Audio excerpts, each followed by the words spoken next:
A year ago, most of the West saw Mali as a kind of cultural centre of Africa, a place for celebrated musicians and a healthy tourist trade. But that all changed when the bungled military coup in the south led to a jihadist takeover in the north. Islamist groups like Ansar Dine and Majal imposed a harsh system of Sharia law in northern cities like Gao and Timbuktu, banning everything from booze and cigarettes to music and dancing. In January, the Islamists launched a second offensive, sending the Malian army running and forcing France, Mali's former colonial ruler, to intervene. In the matter of days, French troops had recaptured all of northern Mali's major towns from the rebels. It looked like the quickest, cleanest, most successful war of modern times. But things aren't ever that simple. Now the Malians and the French are facing a vicious Afghanistan-style war against pockets of invisible Muslim insurgents in a fight with no real end in sight.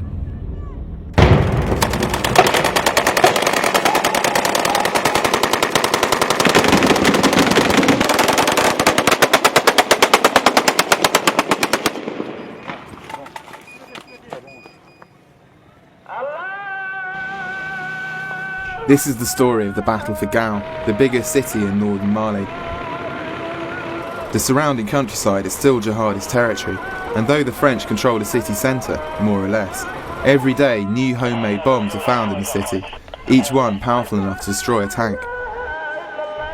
The French and their Malian allies need to keep Gao secure, and to do that they need to expel the surrounding rebels. Where do you think the rebels are? In the desert? Yeah. That's one thing I'm sure, but after the exact location, I don't know. I only know what intelligence say the newspapers and TV. At Gao's only hotel, the Malian troops seemed relaxed, even though there was clearly trouble in the horizon.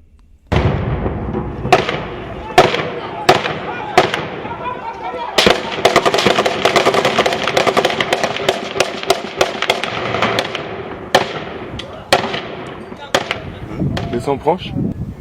Bon, j'entends le bruit des coups de feu vers là, quoi, en direction. Ouais.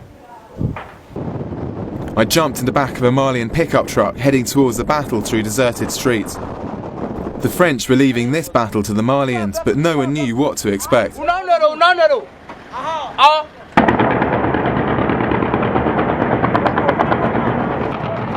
A storm of gunfire was coming from Gao's central courthouse, the Palace of Justice. Soldiers milled around aimlessly, preparing for battle and trying to work out what was going on. It was a scene of utter confusion.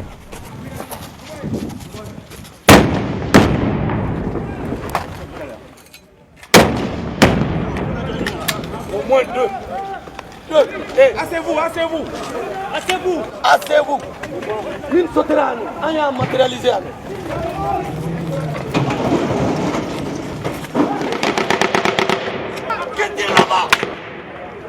We were taking fire from multiple locations.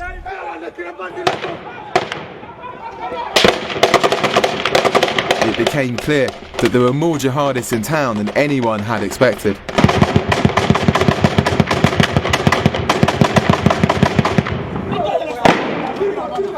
The major in charge of these troops thought there were snipers on top of the building opposite, so he sent some soldiers in to check.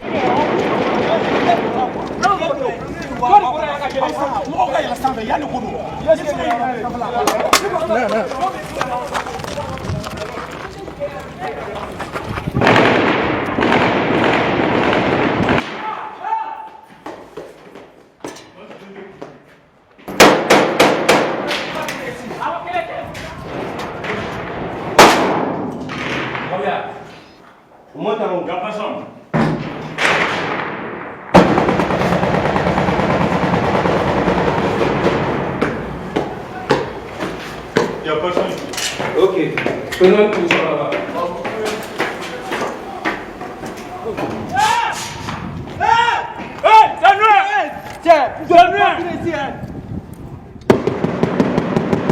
On the roof, confusion reigned as friendly fire threw us to the floor.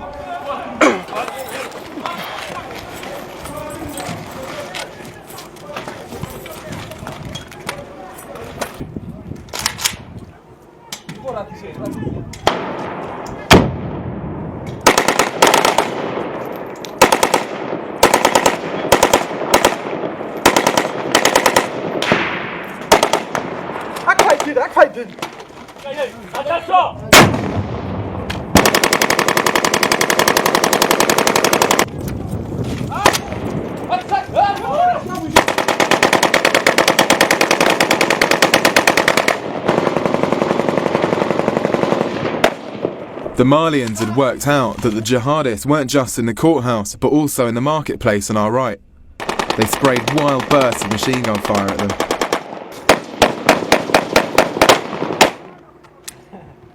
The soldiers exchanged cigarettes while the corporal worked out what to do. Then he rang the commanding officer down below.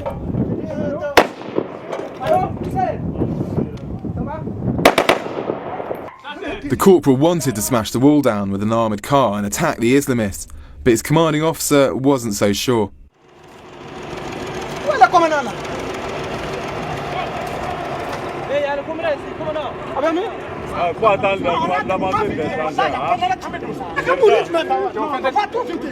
The two men stood in the street arguing about how to fight the battle. Neither of them knew the enemy were about to make the decision for them.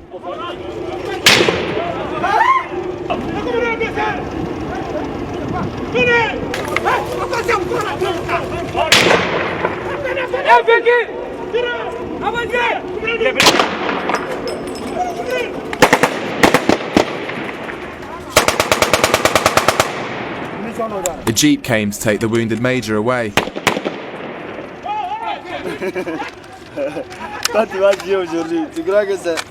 Now the corporal was in charge, they took the fight to the Islamists.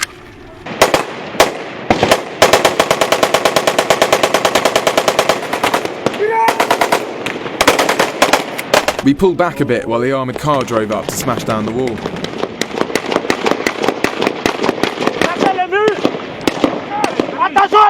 No one wants to drive through a minefield. The armoured car driver reversed down the road to consider a more careful approach.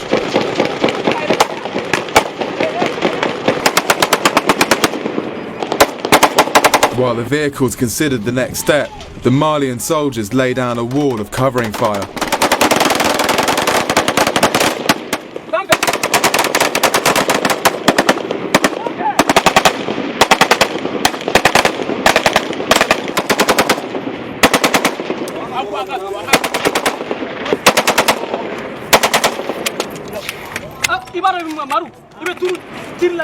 It was a few hours into the battle now, and the soldiers were beginning to run out of ammo.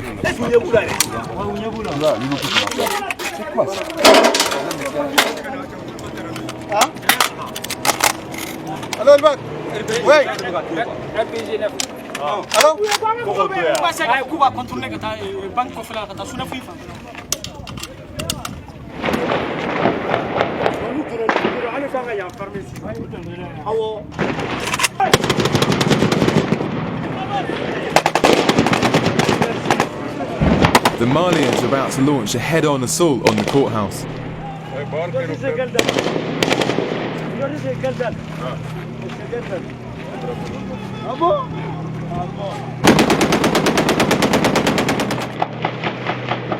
While the jihadists were outnumbered and outgunned, they weren't giving up. The advance faltered under the enemy's sustained and accurate rifle fire. They needed a better plan.